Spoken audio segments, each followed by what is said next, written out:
오늘 오전 캘리포니아 북부 지역에서 규모 6.4의 지진이 발생해 2명이 숨지고 수십여 명이 다쳤습니다.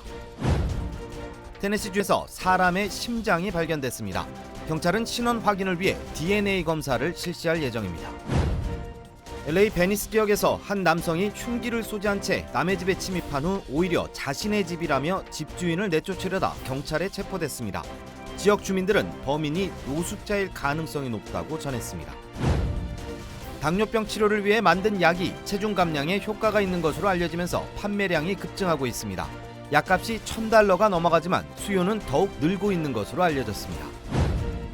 마약 단속국 DEA가 올 한 해 동안 모든 미국인이 복용하고도 남을 대량의 펜타닐을 압수했다고 밝혔습니다. 여러분 안녕하십니까? 12월 20일 첫 소식입니다. 캘리포니아주 북부에서 규모 6.4의 강한 지진이 발생해 2명이 숨지고 11명이 다쳤습니다. 주택과 도로가 파손됐고 7만 가구의 전기 공급도 중단되면서 피해가 잇따랐습니다. 이두현 기자의 보도입니다. 주택벽이 무너지고 지방기기들은 바닥으로 떨어져 파손됐습니다. 아스팔트 도로 곳곳엔 균열도 생겼습니다. 오늘 새벽 2시 30분쯤 캘리포니아주 북부에 위치한 훔볼트 카운티에서 규모 6.4의 강한 지진이 발생했습니다. But we do have a broken window and several cracks in the building and lots of stuff down on the inside. Woke me up violently, jumped out of bed, and just heard this roaring. My phone started going off saying there was an earthquake, and stuff was flying off the shelves. 해당 지역과 250마일 떨어진 샌프란시스코까지 진동이 감지될 정도였던 이번 지진으로 경제적인 피해는 물론 인명피해까지 속출했습니다. 현재까지 훔볼트 카운티에서만 최소 주민 2명이 숨지고 11명이 다쳤습니다. 7만여 가구의 전기 공급도 중단됐습니다. There's some 71,000 people that still are without power, and PG&E, we're working closely with PG&E to get that power restored up into the area and making sure they've got all the resources to be able to do that. 지진 발생 당시 규모 2.5에서 4.6의 여진이 10여 차례 이상 발생했지만 쓰나미 등의 추가 피해로는 이어지지 않은 것으로 알려졌습니다. 한편 훔볼트 카운티는 정확히 1년 전인 12월 20일에도 진도 6.2 규모의 지진이 발생한 바 있습니다. MBC 뉴스 이두현입니다. 러시아에서 우크라이나를 거쳐 유럽으로 향하는 가스관에서 폭발이 일어나 3명이 숨지고 1명이 다쳤습니다. 사고 소식에 유럽 가스 가격은 급등했지만 러시아 국영 가스 기업은 공급이 정상화됐다고 밝혔습니다. 서혜연 기자입니다. 하얗게 눈이 덮인 들판 위에 시뻘건 화염이 치솟습니다.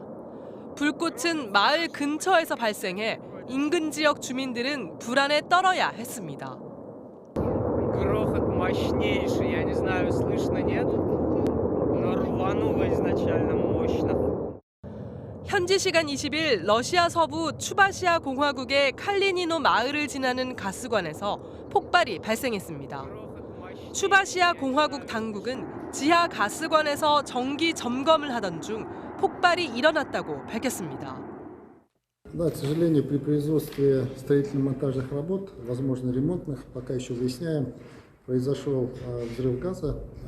Сейчас 이후 폭발로 일어난 불길은 모두 잡혔지만 가스관 점검 작업에 참여했던 근로자들은 갑작스러운 폭발에 휘말려 3명이 숨지고 1명이 다쳤습니다. 이 가스관은 러시아 서부 가스전에서 우크라이나 연결 지점을 경유해 중서부 유럽으로 가스를 수출하는 주요 통로 역할을 하고 있습니다.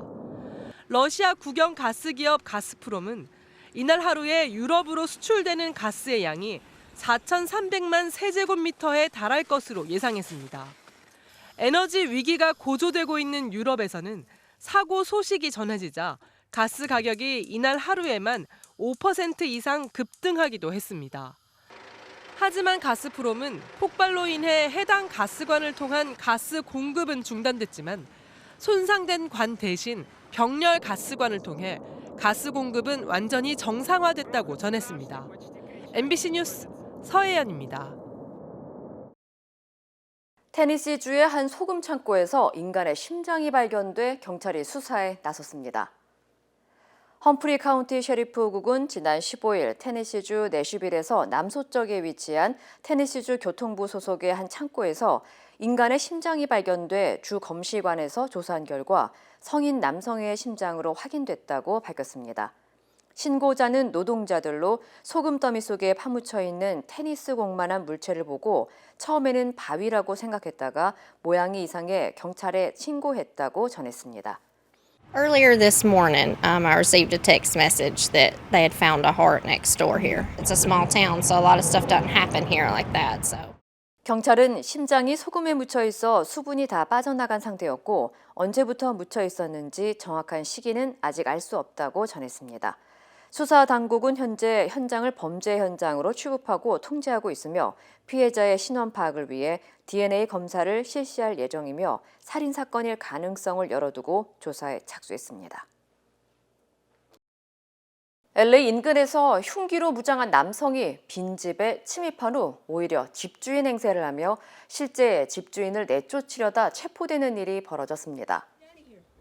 베니스에 거주하는 여성 마르시아 다발로스는 오늘 오후 외출한 후 집에 돌아와 보니 처음 보는 남성이 집에 들어와 있었고 오히려 자신의 집이라고 주장했다고 밝혔습니다. He said that it was his place. The minute that I walked in, I'm like, "What are you doing here?" And he's like, "I live here." And I'm like, "No, you don't. You don't live here." 이후 다발로스의 신고를 받고 출동한 경찰은 집 안 테이블에 흉기가 놓여있던 정황을 포착하고 수화팀과 경찰 헬기, 로봇, 최루탄까지 동원해 이 남성을 체포했습니다. 체포 당시 남성은 샤워를 하던 중이었으며 집안 곳곳을 파손한 흔적도 발견됐습니다. 한편 지역 주민들은 체포된 남성이 인근 야영지에서 잠을 자는 모습이 자주 목격됐고 최근 해당 야영지는 폐쇄됐다면서 범인이 노숙자일 가능성이 높다고 전했습니다. 당뇨병 치료를 위해 만들어진 약이 체중 감량에 효과가 있다는 사실이 알려지면서 주목되고 있습니다. 워싱턴 포스트에 따르면 연방식품의약국 FDA가 당뇨병 치료 신약으로 승인한 마운자로와 오젬픽 등이 체중 감량에 도움이 된다는 사실이 알려지면서 구매자들이 급증해 현재 공급 부족 사태가 이어지고 있다고 밝혔습니다. 해당 약들의 한 달치 가격은 최대 $1,300로 비싼 편이지만 최대 22%의 체중 감량 효과를 일으킬 수 있어 주민들의 구매가 급증한 것으로 알려졌습니다. 특히 해외에서도 이 약을 찾아 미국에 오는 사례가 있는 것으로 전해졌습니다. 이에 대해 전문가들은 오젬픽이 체중 감량에 어느 정도 효과가 있다는 것은 사실이지만 췌장염이나 제1형 당뇨병 환자들이 복용할 경우 오히려 부작용이나 합병증을 일으킬 수 있다면서 주의를 당부했습니다. 연방 마약단속국 DEA가 올 한 해 동안 모든 미국인이 복용하고도 남을 다량의 펜타닐을 압수한 것으로 나타났습니다. DEA는 올해 펜타닐 알약 5,060만 정과 펜타닐 가루 10,000파운드 등 3억 7,900만 회분을 압수했다고 밝혔습니다. 당국은 이는 미국 인구 3억 3,200만 명 전체를 죽일 수 있는 양이라고 전했습니다. 펜타닐은 DEA가 미국에서 가장 치명적인 마약으로 분류하고 있으며 특히 18세에서 49세 사이 미국인 사망 원인 1위가 불법 펜타닐 과다 복용으로 꼽힐 정도로 심각한 사회 문제가 되고 있습니다. 한편 DEA는 올해 펜타닐 이외에도 메삼페타민 13만 1,000파운드와 4,300파운드가 넘는 헤로인 그리고 코카인 44만 4,000파운드를 압수했다고 전했습니다. 시카고 오헤어 국제공항에서 폭발물 위협으로 긴급 대피하는 소동이 벌어졌습니다. 연방교통안전청 TSA에 따르면 오늘 오전 5시 45분쯤 탑승객 중 한 명이 탑승 수속 카운터의 항공사 직원에게 가방 안에 폭발물이 들어있다고 말한 후 가방을 두고 자리를 뜨면서 경찰과 소방대원들이 출동하고 공항 이용객들이 대피하는 소동이 벌어졌다고 밝혔습니다. 경찰은 1시간 동안 두 곳의 검색대를 폐쇄하고 폭발물 처리반을 동원해 수색 작업을 벌였지만 의심스러운 정황이 발견되지 않아 보안 검색대를 다시 재개했다고 전했습니다. 연방수사국과 연방항공청은 용의자를 체포하고 정확한 사건 경위를 조사하고 있습니다. 앞서 지난 11월 25일에도 시카고 오헤어 공항에서 한 여행객이 수화물 운반을 도와주는 직원에게 내 가방에 폭탄이 들어있다는 농담을 했다가 현장에서 체포된 바 있습니다. 한편 오는 22일부터 25일까지 시카고 일대를 중심으로 중북부와 동북부, 북서부, 중남부 지역에 강풍과 폭설이 내릴 전망이며 항공기 5천여 편이 영향을 받을 것으로 예상되고 있습니다. 캘리포니아 주 상원에서 유일한 한인인 대보민 주 상원 의원이 한인타운을 방문해 재선을 위한 한인들의 지지를 호소했습니다. 대보민 캘리포니아주 37지구 상원 의원은 오늘 LA 한인타운에서 기자회견을 열고 오는 2024년 치러지는 상원 선거에서 한인 사회 지지가 절실히 필요하다고 밝혔습니다. 대보민 의원은 지난 2020년 임기를 시작해 아시안 중어범죄 방지법과 한국어 운전면허 시험 폐지를 성공적으로 막아내는 등 한인 커뮤니티를 위한 다양한 정책을 발의해 통과시키면서 좋은 평가를 받고 있습니다. And we know that our Harmonis and Harabojis, many of them might not be able to take that driver's test if it is in English only. So I went out there along with the assemblyman who represents this area, Miguel Santiago. We asked the governor to reverse that decision, and he did that within 24 hours. And so we were able to get Korean kept on the DMV's test. 이 freshman year에 한다는 것은 사실 어느 그 experienced 된 분들도 legislator 사실 힘든 건데도 불구하고 우리 데이브 민이 그동안 이제 많이 했고요. 현재 캘리포니아주 상원 37지구는 애나하임 힐스와 코스타메사, 라구나우즈, 레이크 포레스트, 오렌지, 터스틴, 빌라파크 등이 포함되며 알리소 비에오와 라구나 니겔, 플러튼 일부, 플라센티아 등이 새롭게 포함됐습니다. 한편 대보민 의원은 주 상원 의원으로 당선되기 전 UC 얼바인 법대 교수로 재직했었고 이후 상원 의원으로 활동해 현재까지 16개 법안을 발의해 통과시키는 등 전문 정치인으로 입지를 넓혀가고 있는 것으로 전해졌습니다. 온라인을 통해 10대 소년에게 접근해 성적인 영상을 찍게 한 뒤 이를 유포하겠다고 협박한 남성이 경찰에 체포됐습니다. LAPD는 피해자의 신체 노출 영상을 미끼로 협박해 돈을 갈취하는 이른바 몸캠 피싱을 벌인 혐의로 25세 남성 조나단 카시를 체포했다고 밝혔습니다. 조나단 카시는 온라인을 통해 검시소에서 근무하던 17세 소년 라이언 라스티에게 자신을 여성이라고 속여 접근한 뒤 신체 노출 영상을 찍게 해 이를 미끼로 수천 달러의 돈을 요구한 혐의를 받고 있습니다. 피해 학생은 지속적인 범인의 금전 요구에 괴로워하다 결국 지난 5월 스스로 목숨을 끊었습니다. 현재 경찰은 용의자와 관련한 추가 피해자가 있을 것으로 보고 수사를 진행 중입니다. 한편 연방수사국 FBI는 오늘 최근 미국에서 미성년자를 노린 몸캠 피싱이 1년에 7,000건 접수되는 등 급증하고 있다면서 공공안전경보를 발령하고 보호자들의 각별한 주의를 당부했습니다. 북한 김여정 부부장이 대륙간 탄도미사일을 또 쏠 수 있다고 경고했습니다. 북한 무기에 대한 한국군과 언론의 낮은 평가에 거칠게 반박하며 반격 능력 보유를 선언한 일본에도 경고 담화를 내놨습니다. 엄지인 기자입니다. 북한이 정찰 위성 시험 결과라며 공개한 서울과 인천의 흑백 사진. 해상도가 크게 떨어져 조악한 수준이라는 평가가 이어졌습니다.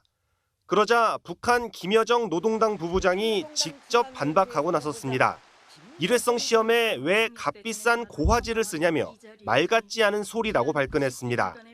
발사체의 기종이나 위치 한번 제대로 밝힌 적이 있냐며 우리 군의 탐지 능력도 비꼬았습니다.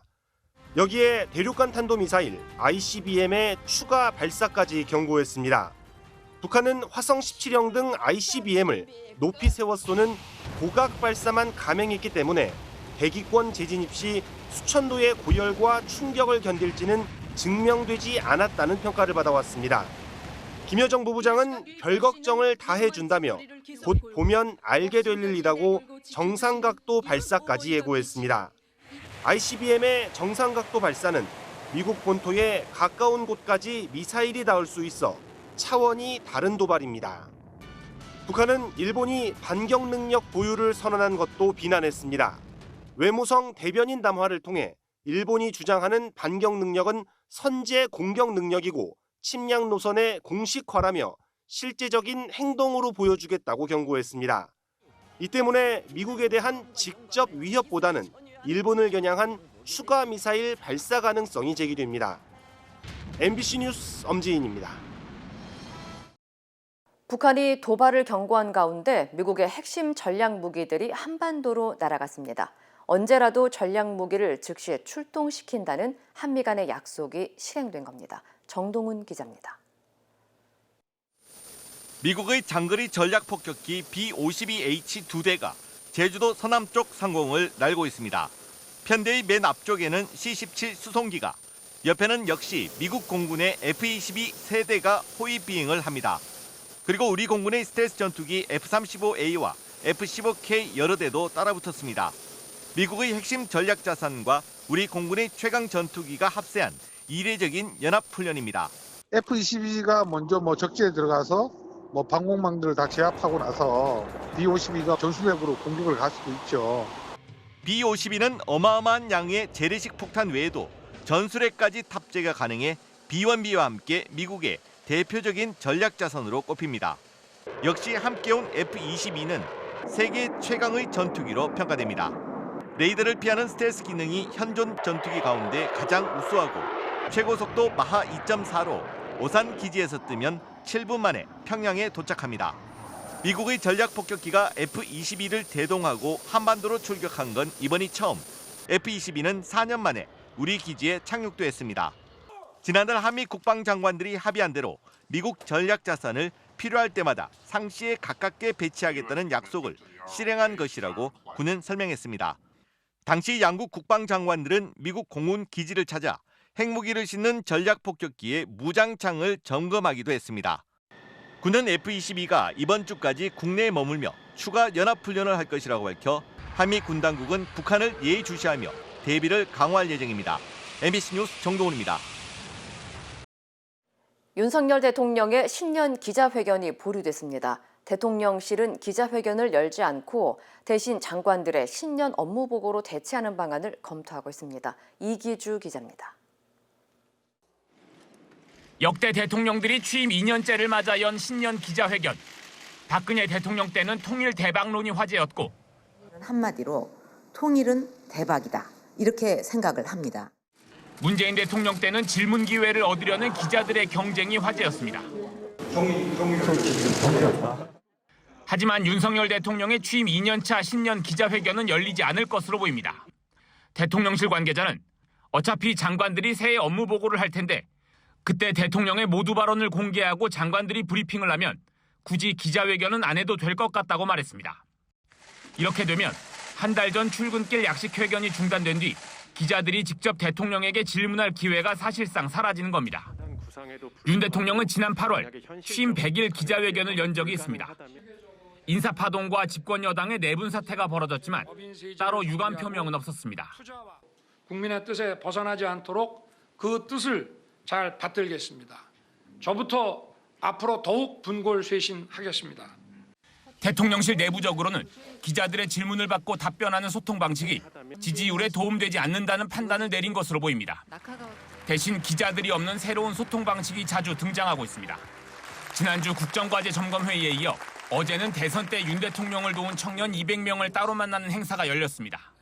오늘 열리는 경제 분야 업무 보고에도 국민경제자문위원과 민간 전문가들이 참석합니다. 언론의 질문 대신 미리 초대한 사람들과 소통하는 이런 방식이 당분간 계속될 것으로 보입니다. MBC 뉴스 이기주입니다.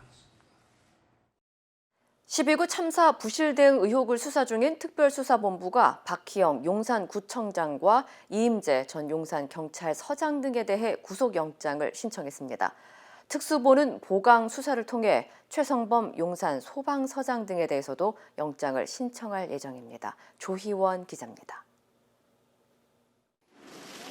경찰청 특별수사본부가 어젯밤 경찰과 구청 사건 관계자들을 상대로 구속영장을 신청했습니다. 지난 5일 이임재 전 용산경찰서장과 송병주 전 112 상황실장을 상대로 청구한 구속영장이 기각된 지 2주 만입니다. 당시 법원은 증거인멸과 도주려가 낮고 피해자의 방어권이 충분히 보장되어야 한다며 구속영장을 기각했습니다. 그러자 특수부는 이들에 대한 보강 수사를 실시했고 이임재 전 서장이 상황보고서에 참사 현장 도착 시간을 48분 앞당겨 허위 기재한 혐의를 추가해 영장을 재청구했습니다. 용산구청에서는 박희영 용산구청장과 최원준 안전재난과장이 영장 청구 대상에 올랐습니다. 헬로윈 대위 안전사고 예방 대책을 소홀히 한 혐의인데 안전재난과정의 경우에는 사고 수습 조치를 소홀히 한 혐의도 추가됐습니다.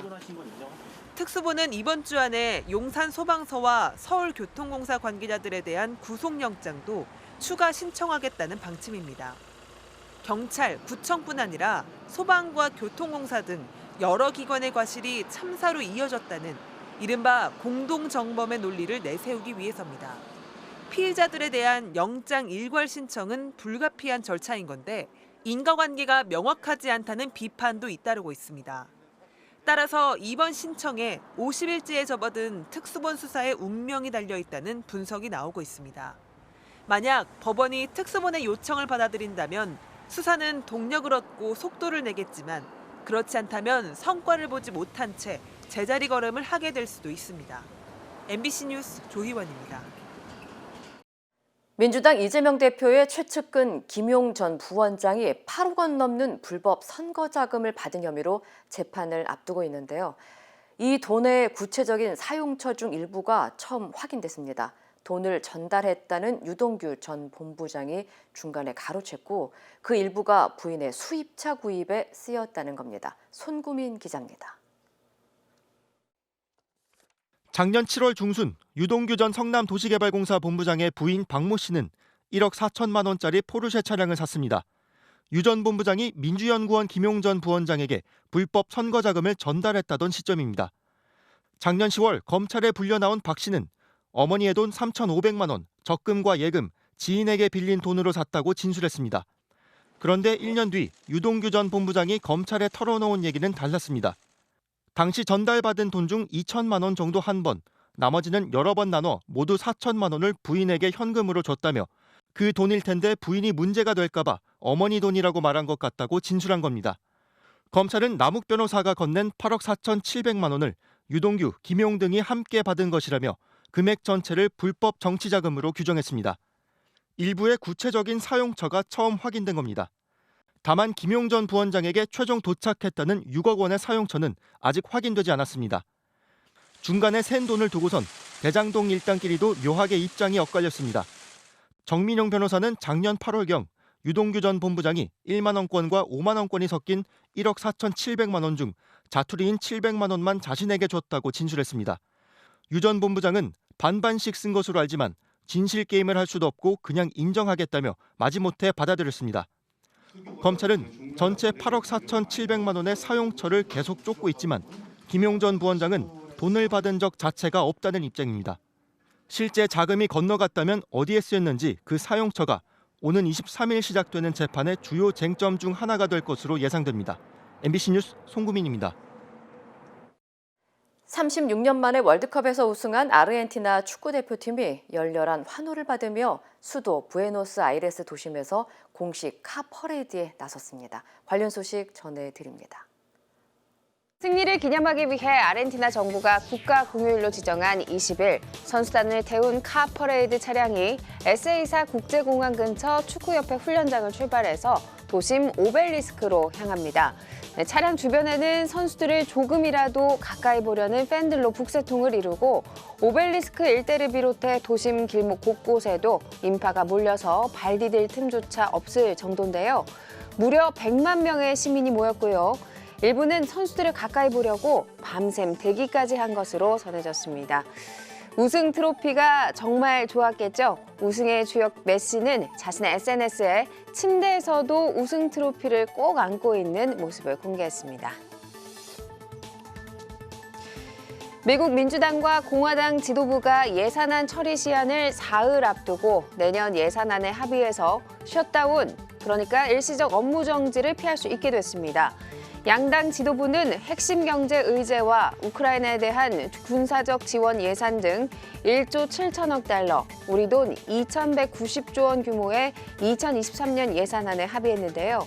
4,000페이지가 넘는 합의안에는 정부 내 기기에서 중국의 동영상 공유 사이트 틱톡 사용 금지 등이 포함된 것으로 전해졌습니다. 영국 중앙은행인 잉글랜드 은행이 찰스 3세 국왕의 초상화를 담은 새 지폐 4종을 처음으로 공개했습니다. 5파운드와 10파운드, 20파운드, 50파운드짜리 지폐에는 앞면 오른쪽과 왼쪽 위조 방지용 보안창 부분에 찰스 3세 국왕의 초상화가 새겨졌는데요. 오는 2024년 중반에 시중 유통될 예정입니다. 이 시각 세계였습니다. 인터넷과 SNS에서 화제가 된 소식들 알아보는 투데이 와글와글입니다. 소아 청소년과 의사가 줄고 독감과 장염이 동시에 유행하면서 요즘 병원 문을 열기도 전에 미리 와서 기다리는 이른바 오픈런 현상이 곳곳에서 나타나고 있다고 합니다. 아이들이 아프면 속이 타들어가는 게 부모 마음인데요. 소아과 진료 대란에 최근 명품 오픈런보다 심한 소아과 오픈런, 새벽런이란 말이 나오고 있습니다. 온라인 육아 커뮤니티에는 아픈 아이를 데리고 소아과 문을 열기도 전에 가서 번호표를 뽑고 기다렸다는 관련 글을 쉽게 볼 수 있는데요. 어느 병원은 언제쯤 대기가 많은지, 몇 시쯤 가 있어야 진료를 볼 수 있는지, 접수 마감은 언제쯤 되는지 같은 조언도 활발히 공유되고 있다고 합니다. 진료를 예약할 수 있는 스마트폰 앱이 있지만 병원들이 문을 열기 전엔 예약과 상관없이 대기 순으로 진료를 볼 수 있게 하면서 이렇게 오픈런 현상이 나타나고 있다는데요. 상황이 이렇다 보니 돈을 받고 대신 줄을 서주는 소아과 오픈런 아르바이트도 등장했다고 합니다. 카타르 월드컵에서 아르헨티나의 우승컵을 안긴 축구의 신 리오넬 메시가 SNS에서도 신기록을 세워 화제입니다. 한 외신은 메시가 월드컵 우승 직후 자신의 SNS에 올린 게시물이 하루 만에 5천만 개가 넘는 좋아요를 받아 스포츠스타 신기록을 세웠다고 보도했습니다. 해당 게시물은 10장의 우승 현장 사진과 세계 챔피언, 오래 꿈꿨고 정말 원했던 일이라 믿기지 않는다. 가족과 팬들 그리고 믿어준 모든 분께 진심으로 감사하다라는 내용의 글인데요. 지금까지 스포츠스타가 세운 SNS 최고 기록은 크리스티아노 호날두가 가지고 있었습니다. 한편 호날두가 SNS에 올린 한 명품 광고 사진엔 공교롭게도 메시도 나오는데요. 두 사람이 체스를 두는 이 사진은 지금까지 4,200만 개가 넘는 좋아요를 받았습니다. 수면 부족에 시달린 한 미국 여성이 원인을 알고 싶어서 침대 위 카메라를 설치했는데요. 이 녹화된 영상을 보고 깜짝 놀랐다고 합니다. 영상을 본 로렌은 매일 밤 고양이 애쉬가 밤새 자신을 깨우려 했다는 걸 알게 됐는데요. 밤 11시, 침대에 고양이 애쉬가 등장했습니다. 30분 뒤 애쉬는 로렌과 남자친구 사이에 자리를 잡는데요. 1시에서 3시, 침대가 좁은 듯 두 사람은 뒤척였지만 가운데 있는 애쉬는 푹 자는 것 같죠. 자, 그리고는 잘 자고 일어나서 이제 집사도 그만 자고 일어나 라는 듯 로렌의 얼굴을 앞발로 치면서 깨우는데요. 집사가 왜 자고 일어나도 피곤한지 알 것 같죠? 영상을 본 다른 집사들도 공감의 웃음을 보냈는데요. 더 넓은 공간이 필요한 것 같다면서 침대를 새로 사라고 조언한 누리꾼도 있었다고 하네요. 크리스마스를 앞두고 우크라이나 수도 키이우에도 크리스마스 트리가 하나, 둘 불을 밝히고 있습니다. 러시아의 폭격으로 전력난을 겪는 상황에서 트리를 설치해야 할지 고민했지만 절약형 전구와 디젤 발전기, 자가발전 자전거 등을 이용해 트리를 점등하기로 했다는데요. 12m 높이의 트리는 우크라이나 국기색인 파란색, 노란색 전구와 평화를 상징하는 비둘기 모형으로 장식됐고요. 트리 꼭대기에는 우크라이나의 국장인 삼지창이, 아래엔 우크라이나 지원국의 국기가 걸렸습니다. 참혹한 전쟁이 하루빨리 끝나길 바라는 키이우 시민들의 소망이 담긴 것 같네요.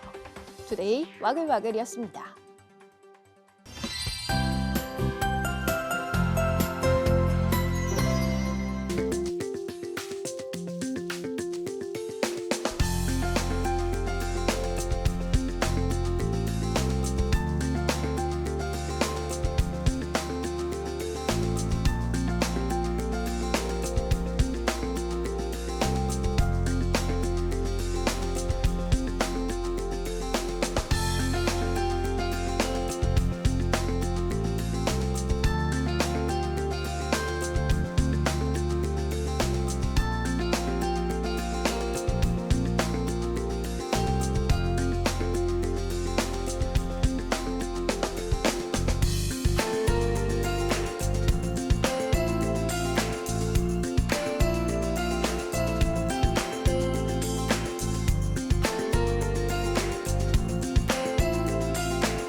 이상으로 12월 20일 화요일 뉴스를 마칩니다. 시청해주신 여러분 고맙습니다.